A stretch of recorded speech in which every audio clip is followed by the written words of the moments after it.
Deep Creek is a small, picturesque stream in the quiet, peaceful beachside suburb of Tall Bay on Auckland's North Shore.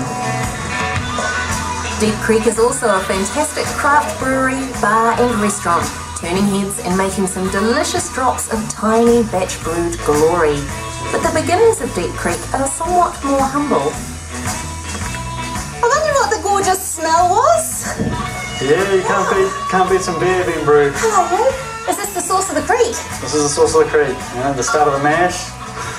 Fantastic. Where all the beauty comes from for the beer, so yeah, all the sugar's being created right now. Brilliant, and I love this setup. This is very cool.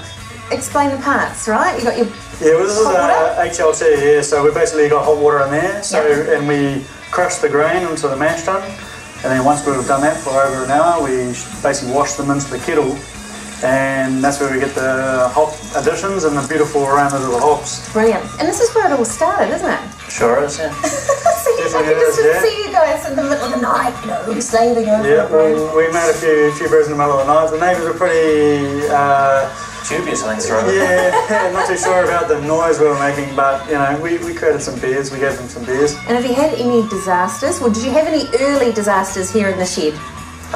We didn't. Many. Well, yeah, not major disasters. Don't put a positive spin on it, I want the honest answer. We had bigger disasters in your dad's shed with the big kit. Yeah, we don't need to go into that though. So, you know, home brewing in your garage, it's not an uncommon thing. You know, lots of people do it, my husband does it, yep. Neighbours do it. But there's a big difference between good home brewing and very average home brewing. I mean, when did you realise that you weren't half bad at doing this? We got the opportunity to put some beers into the National Home Brewing Awards, and this is in 2010. And yeah, sure enough, we got a couple of medals there. So you got a couple of medals? Yeah, 2 medals. Wow. So that was the sort of change. You know, we had then we sort of had the confidence to say, well, maybe this is more than home brew, and it's not a bunch of bottles exploding in the garage. So we've got, you know, let's try and make something of it. And make something of it they did. Along with bar and restaurant manager Scott, the Deep Creek Brews and Eats Bar was created beside the beach in Browns Bay. So what are you pouring for me to try, Scott?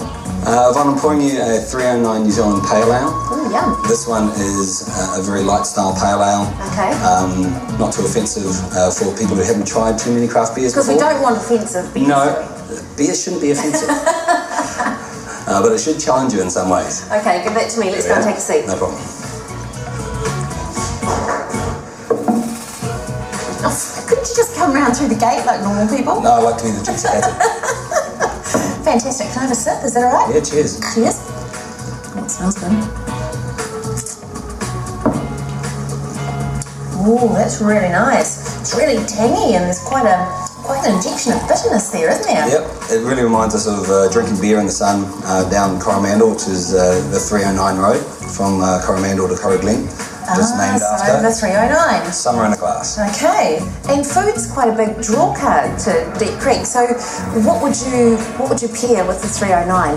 Head chef Sean has created a black Angus steak that has a what's called a shakalaka sauce, which is a South African influence. Let's just say that together. Shakalaka sauce. I wanted to call this beer Boom, because then it would have been Boom Shakalaka. But they didn't go for it. So. Why not? So that's gold. I love that. Boom Shakalaka. Nice.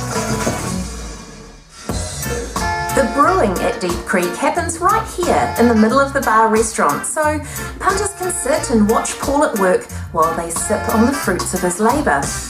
It's like a total immersion brewing experience. Thank you, Alan. There's a man over here who deserves a beer. He's been working hard all day. Is this one mine? That one's yours and yours. Thank you, Jared. So how do you come up with the concepts for the beers? I mean, this is the Dusty Gringo. Why is it the Dusty Gringo? We created this brown ale, bit of chocolate malt, and got all the flavours going with a pretty heavily hopped beer. And yeah, I mean, once you got this creation in your fridge, you need to start thinking about what you're gonna call it. We're having a bit of a Dusty Gringo session up in Jared's lounge, and I can't actually recall how we came around to it. There's a lot of iterations. I'm not even going to go with what is a Dusty Gringo session. So So tell me how this all happened, you know, the actual setup of Deep Creek. You know, we wanted to have the handcrafted style with, you know, similar to our beers. So, you know, all of the timber, the gates are...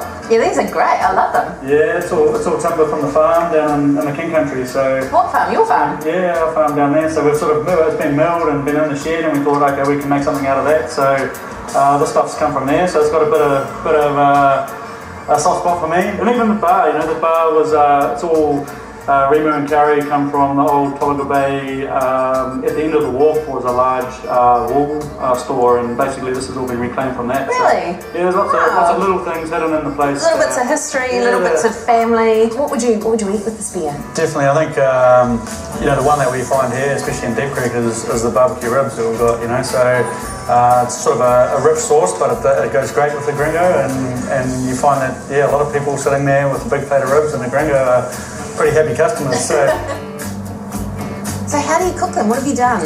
Tell me, explain, because it smells amazing. I've got an old technique of doing it. We confit our ribs in pork fat for 2.5 hours at 160 degrees Celsius prior to grilling. I've got this Jack Daniel's barbecue sauce, which I kind of picked up and made my own when I was out over in Florida. That's incredible. Yeah. So how do you go about deciding on the recipes, you know, the dishes to go with the different beers? We get a tasting paddle each, we bring out all the new menu items, and we sit down and compare notes and tasting notes. And it sounds awful. I know, it's a hard work. Tedious job. G'day, my name's Alan. I'm the beer ambassador for Deep Creek Brewing Company. It's a very good team. We've got little special things we do. We complement each other very well. Work really well together.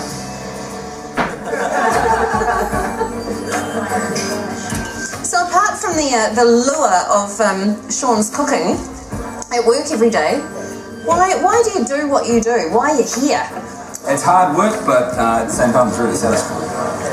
All you do is you usually get beer in and then to sell it on, you know, from one of the big breweries. So being able to see it from creation to actually then educating the public and putting it in their hands, that's really satisfying. Well, here's to drinking beer, because you do it rather well. Cheers. Cheers. And you, have I got sauce on my face? Just a little bit. Oh.